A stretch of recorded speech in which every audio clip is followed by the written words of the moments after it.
এইবার তুমি খোয়া সাবধান। এইবার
আপনার ভাবে এই স্থান মই অধীর আগ্রহে করিস অপেক্ষা।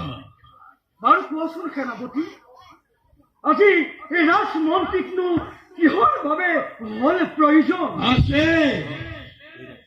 রাজমন্ত্রী বলে প্রয়োজন আছে, আর প্রয়োজন থাকার ভাবে আপনার মই গুপ্তস্বরে আমন্ত্রণ জানাইছো।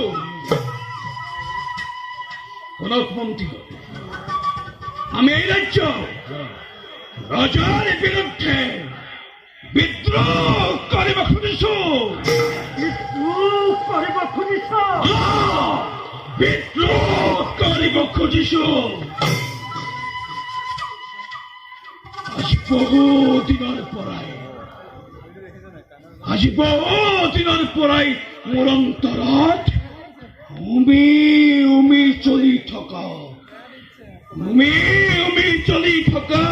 বিদ্ৰোহৰ এই অগ্নি শিখা আজি দপ দপকৈ জ্বলিব লাগিছে। রাজমন্ত্রী আপনি যদি এই কার্য অলপ সহায় করে তেন্তে বিশাল লবন্তি ৰাজ্যৰ অধ্যক্ষ গৰাকী হব আপুনি। বাৰু কোৱাচোন সেনাপতি, মইও কেনেকৈ এই অৱন্তী ৰাজ্যৰ অধ্যক্ষৰ গৰাকী হব পাৰিম? প্ৰকৃততে তুমি কি কব বিচাৰিছা মুক্তভাৱে মোক ব্যক্ত কৰা। মন্ত্ৰী আমি এই ৰাজ্যৰ ৰজাৰ বিৰুদ্ধে বিদ্ৰোহ কৰিব খুজিছো। হয় মন্ত্ৰী ডাঙৰীয়া, আমাৰ সকলো আছে। মন্ত্ৰী ডাঙৰীয়া আমাৰ সকলো আছে, শক্তি আছে, সামৰ্থ্য আছে, আৰু কূট কৌশল উদ্ভাৱন কৰিব পৰা সেইটো একোটা মস্তিষ্কও আছে। কিন্তু মন্ত্ৰী ডাঙৰীয়া হাতী যেন আমাৰ হাতত সেই সকলোবোৰ থাকিও একোৱেই নাই। এইভাবে মন্ত্ৰী ডাঙৰীয়া আমি ৰাজ্যত বিদ্ৰোহৰ সূচনা কৰি ৰজা দুম্মতখনক ক্ষমতাচ্যুত কৰি অৱন্তীৰ ৰাজ সিংহাসন হস্তগত কৰিব খুজিছো। আৰু তাৰ বাবে লাগে আমাক একতা আৰু দৃঢ়তা। মন্ত্ৰীবোৰ, আপুনি মই আৰু মোৰ ভাই প্ৰমত্তখনে নিজৰ জীৱনকো দুষ্কাৰ কৰি শত্ৰুৰ লগত সংগ্ৰাম কৰি দেশৰ ভৱিষ্যত সুৰক্ষিত কৰি আহিছো। সুৰক্ষিত কৰিছো আমি ৰাজ পৰিয়ালৰ ৰাজমৰ্যাদা। ইমানৰ পাছতো এইখন ৰাজ্যৰ স্বাৰ্থপৰ ৰাজা দুম্মতখনে পত্নী পুত্ৰক বন্দীতে ৰাজকাৰেঙত বহি ৰাজসুখ ৰাজ ঐশ্বৰ্যত মতলীয়া হৈ আপোনজনকো পাহৰি পেলাইছে।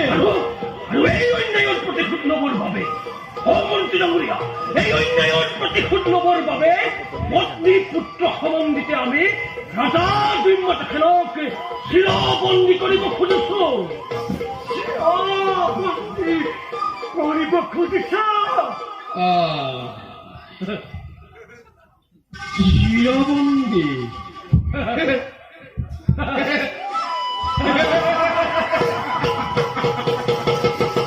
চিৰবন্দী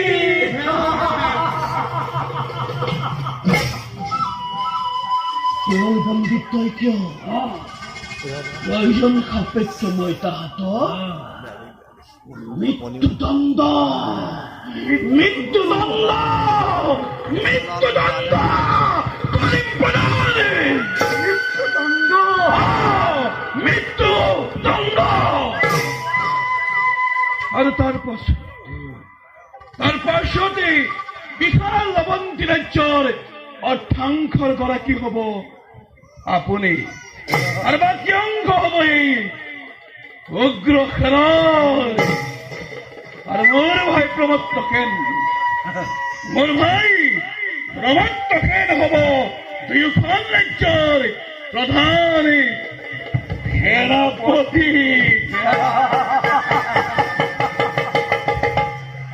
গতিকে কওক মন্ত্ৰী ডাঙৰীয়া, আপোনাৰ মতামত কি?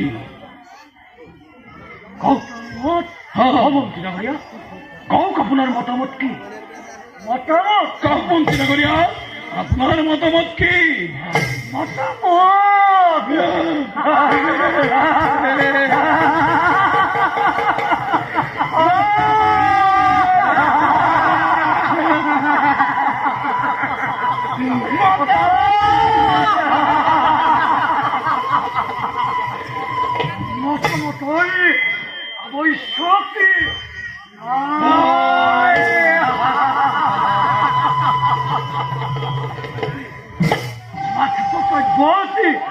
অগ্ৰসৰ হব লাগে।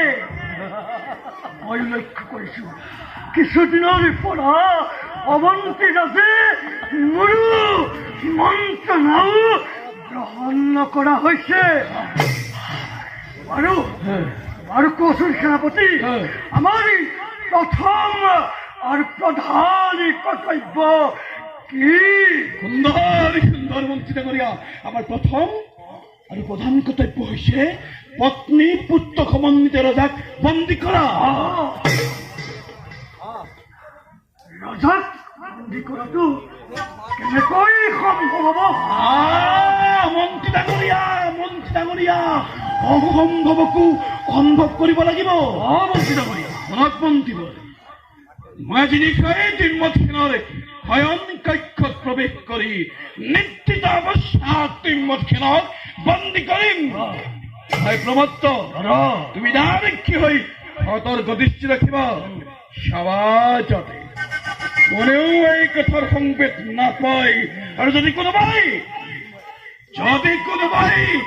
এই কথাৰ সংবেদ পায় তেন্তে তাক হত্যা কৰিব। মন্ত্ৰীবোৰ, ৰাণী আৰু সত্যৱানক বন্দী কৰাৰ দায়িত্ব কিন্তু আপোনাৰ। গতিকে যাওক, নিজ কৰ্তব্যত হওক অগ্ৰসৰ। সেনাপতি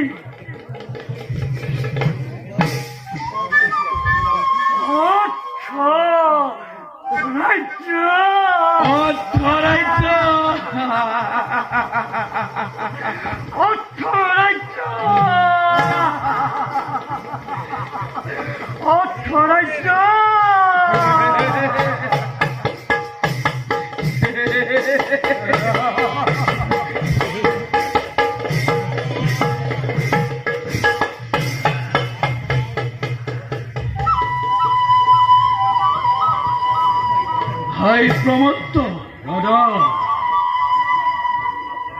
অৰ্ধৰাজ্য অৰ্থৰাজ্য অৰ্ধৰাজ্য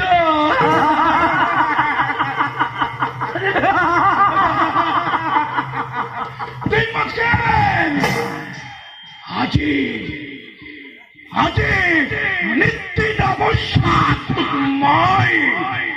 তোক মই এনে শাস্তি কৰিম প্ৰদানে যি শাস্তি দেখিলে মনৰ পক্ষেও সকলো টুকিব এনে শাস্তি কৰিম প্ৰদান যি শাস্তি দেখিলে মাতৃৰ গৰ্ভত থকা সন্তানেও ভয়ত চিঞৰি উঠিব।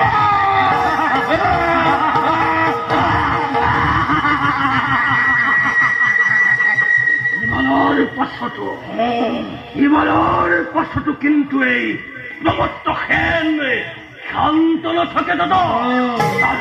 তাৰ ভাজ্যপুত্ৰ তুমি অশ্বজনৰ ওপৰত এনে অত্যাচাৰ এনে উৎপীড়ন চলাম এই উগ্ৰসেন আৰু প্ৰমত্তখেনৰ নাম শুনিলেই ধৰাহৰে হব কম্পমান।